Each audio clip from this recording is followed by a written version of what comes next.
الحمد لله الذي نحمده ونستعينه ونستغفره ونعوذ بالله من شرور أنفسنا ومن سيئات أعمالنا من يهده الله فلا مضل له ومن يضلل فلن تجد له وليا مرشدا أشهد أن لا إله إلا الله وحده لا شريك له وأشهد أن محمدا عبده ورسوله لا نبي بعده اللهم صل وسلم وبارك على محمد وعلى آله وأصحابه أجمعين فيا عباد الله أوصيكم وإياي بتقوى الله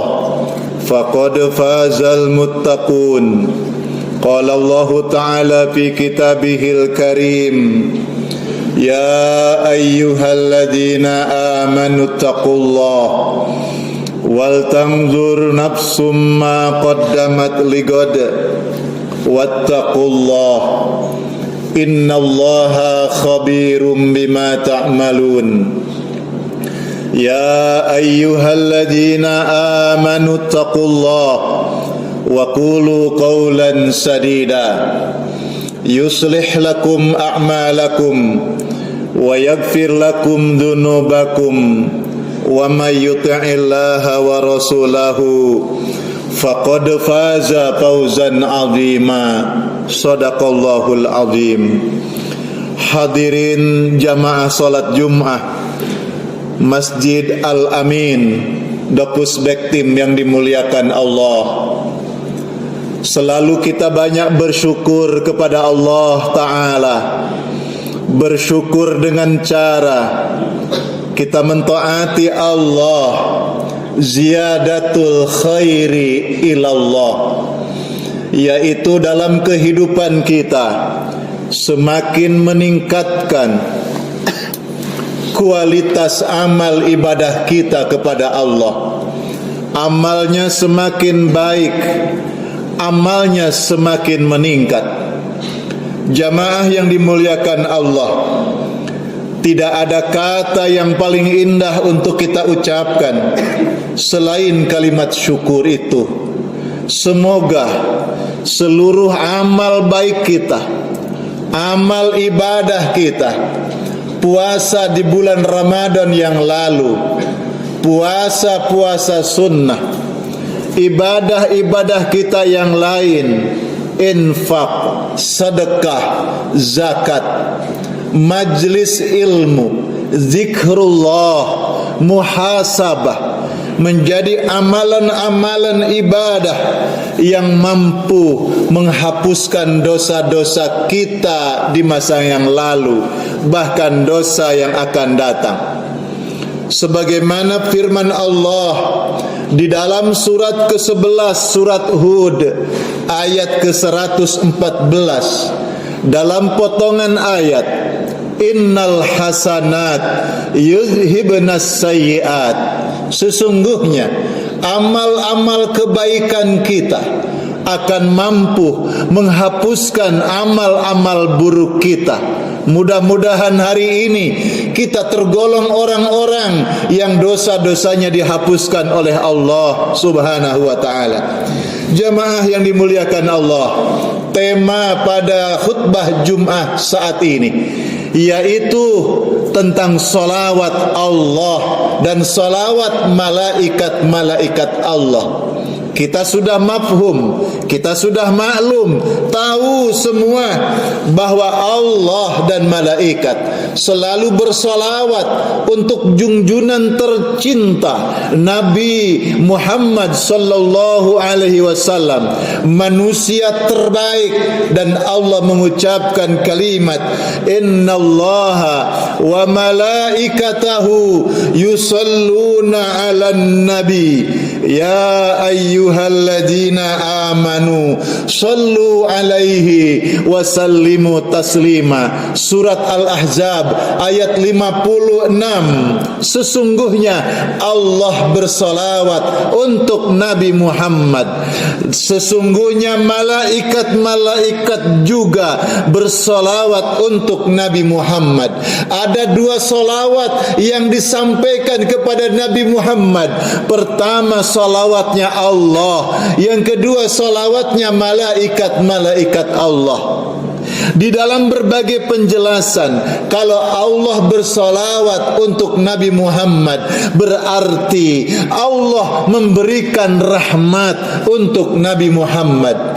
Kalau malaikat-malaikat bersolawat untuk Nabi Muhammad, berarti malaikat memohonkan istighfar, memohonkan ampun kepada Allah untuk Nabi Muhammad. Itulah pemahaman yang pernah kita dengar. Tetapi kalau kita melihat ayat yang lain di dalam surat Al-Baqarah ayat 157 yang diawali ayat 156. A'udzu billahi minasyaitonir rajim.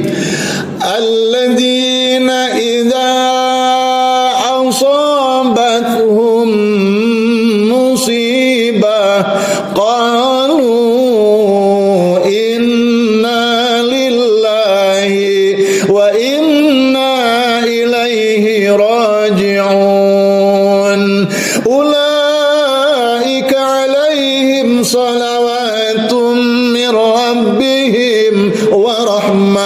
wa ulaika humul muhtadun.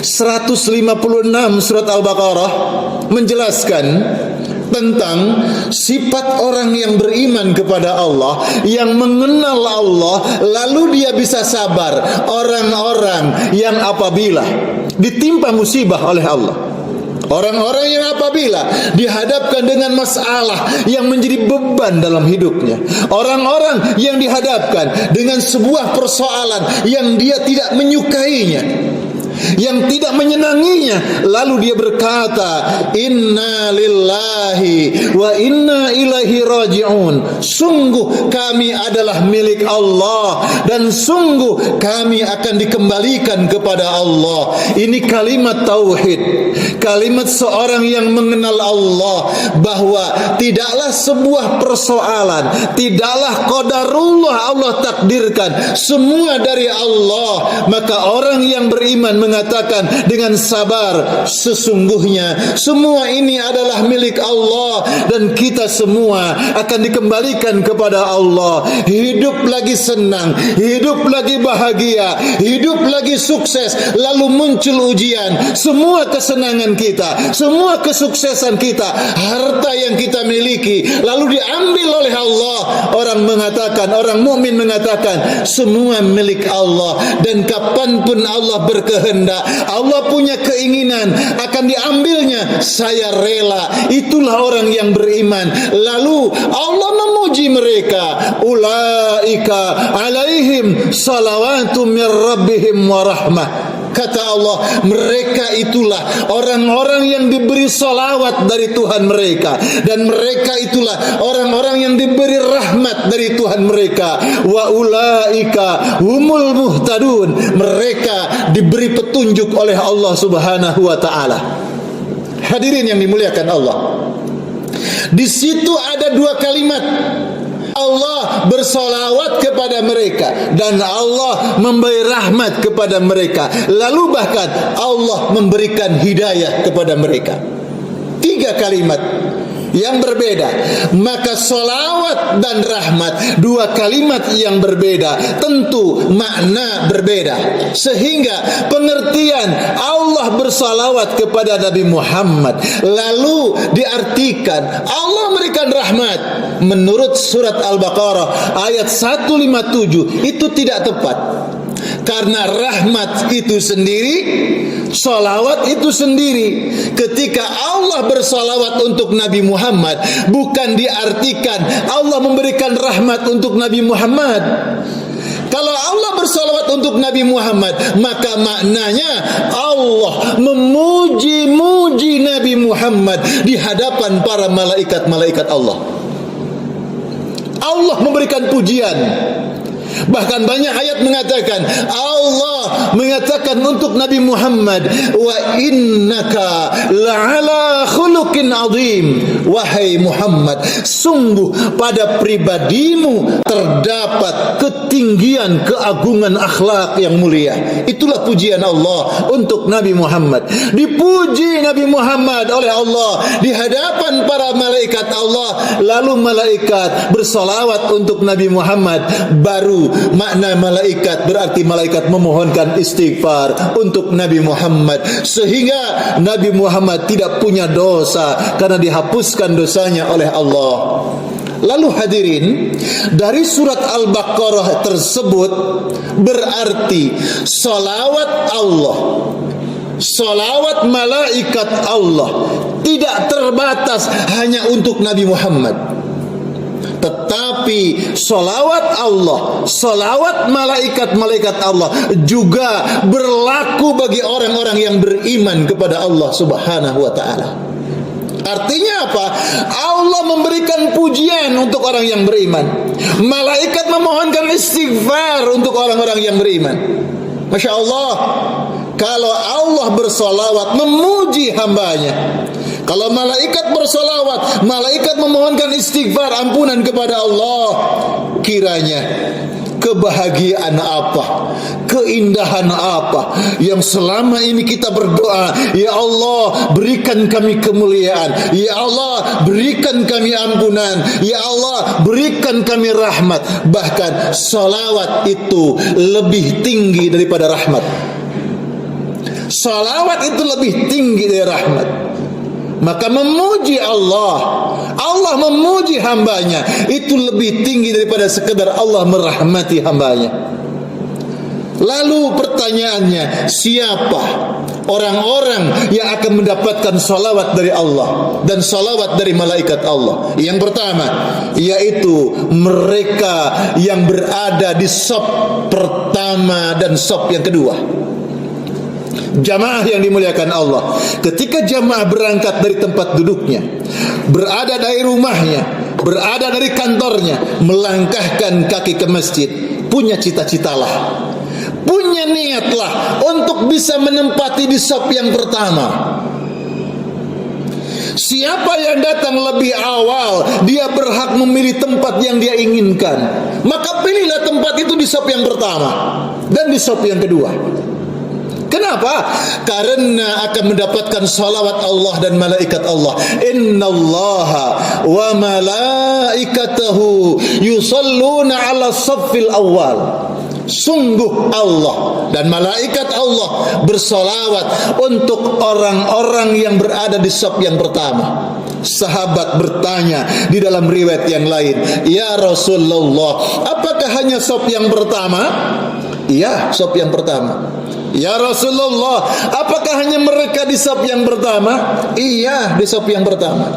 Lalu sahabat bertanya, bagaimana kalau di saf yang kedua? Lalu Nabi, iya, saf yang kedua juga.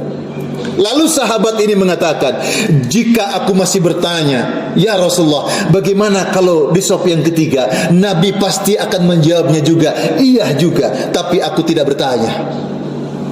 Artinya, siapa yang punya cita-cita, niat dari rumah, ingin menempati saf yang pertama, begitu nyampe di masjid, ternyata saf pertama sudah penuh, di saf yang kedua. Kalau saf kedua sudah penuh, di saf yang ketiga. Tapi di awal sudah punya niat untuk di saf yang pertama. Inilah jamaah yang dimuliakan Allah. Lalu yang kedua, orang-orang yang berada di saf sebelah kanan imam. Saf 1, 2, 3 dan terusnya, tapi di sebelah kanan imam. Ini tempat imam, maka ke samping utara itu, sayap utara itulah sebelah kanan. Itu yang akan mendapatkan salawat dari Allah dan malaikat Allah. Allah memuji mereka, malaikat berdoa untuk mereka. Allahumma gfir lahu, Allahumma gfir lahu, Allahumma gfir lahu. Ya Allah, ampuni dia, ampuni dia, ampuni dia. Kalau malaikat yang menjerit dalam doanya, insya Allah istijabah. Rasulullah bersabda, "Innallaha wa malaikatahu yusalluna ala mayaminis sufuf." Allah bersolawat untuk orang-orang yang berada di sebelah kanan saf-saf. Malaikat bersolawat untuk orang-orang yang berada di saf-saf sebelah kanan. Hadis riwayat Abu Dawud 578, Ibnu Majah hadis yang ke-995. Lalu yang sebelah kirinya bagaimana? Maka masuk yang kategori ketiga, yaitu orang-orang yang mengisi shaf yang masih kosong, orang-orang yang menyambungkan shaf. Kan tidak mungkin ketika muadzin iqamah lalu mereka terngiang shaf yang pertama dapat salawat, lalu di pertama semua, lalu terngiang di shaf sebelah kanan, lalu di kanan semua. Kan tidak elok kalau di sebelah kirinya lalu kosong. Maka Rasulullah mengatakan, orang-orang yang menyambungkan shaf, maka tuntaskan shaf pertama, kedua, dari ujung kanan ujung kirinya dipenuhi, maka dia pun akan mendapatkan salawat dari Allah dan Rasulullah dan malaikat-malaikat Allah. Wa man wassala saffan wassalahu Allah, wa man qata'a saffan qata'ahu Allah. Jadi orang-orang yang berada di sebelah kirinya menyambungkan shaf, maka jangan sampai ada shaf yang longgar. Yang terdahulu di musim pandemi kita dengan physical distancing itu ikhtiar, itu merupakan sunnah, upaya zahiriyah, itu juga mendapatkan pahala dalam situasi tertentu, sehingga kita harus berjarak, silahkan.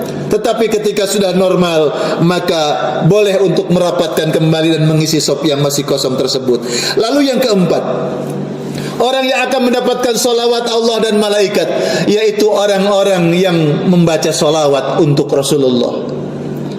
Kalimat salawat cukup pendek, Allahumma salli ala Muhammad, Allahumma salli ala Muhammad wa ala ali Muhammad, sallallahu ala Muhammad sallallahu alaihi wasallam, Allahumma salli ala Muhammad, Allahumma salli wa sallim alaihi. Silahkan dengan redaksi salawat apapun, bersalawat. Sebab sekali kita mengucapkan salawat, kata Rasulullah, Allah akan bersalawat 10 kali. Kita bersalawat untuk Rasulullah, Allahumma salli ala Muhammad wa ala ali Muhammad, 1 kali, tapi Allah akan membalas salawat 10 kali. Maka rugi orang yang menghabiskan waktu tidak menyempatkan untuk bersalawat sekalipun. Maka dalam kondisi apapun banyak-banyak bersalawat, karena di dalamnya terdapat keutamaan, terutama Allah memuji dan malaikat memohonkan istighfar. Masih banyak sebenarnya kajian tentang Allah akan memberikan salawat kepada orang-orang yang beriman. Mudah-mudahan ini saja dahulu kita perbanyak ucapan salawat, karena membaca salawat akan mendapatkan syafaat dari Rasulullah sallallahu alaihi wasallam. Satu-satunya nabi, satu-satunya rasul yang diizinkan Allah membawa salam, membawa syafaat, hanya Muhammad sallallahu alaihi wasallam. Hanya Nabi Muhammad sallallahu alaihi wasallam. Jadi nabi yang diizinkan Allah untuk memberikan syafaat. Apa itu syafaat? Pertolongan, di mana suatu hari di situ saat tersebut tidak ada pertolongan kecuali pertolongan dari Allah, dan pertolongan Allah tidak dimunculkan kecuali nabi yang meminta kepada Allah, ya Allah berikan syafaat untuk si fulan ini.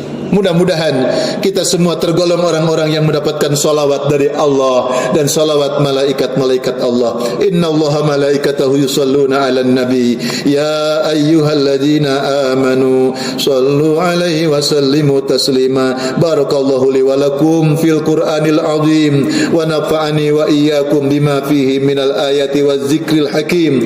Aqulu qawli hadza innahu huwal ghafurur rahim.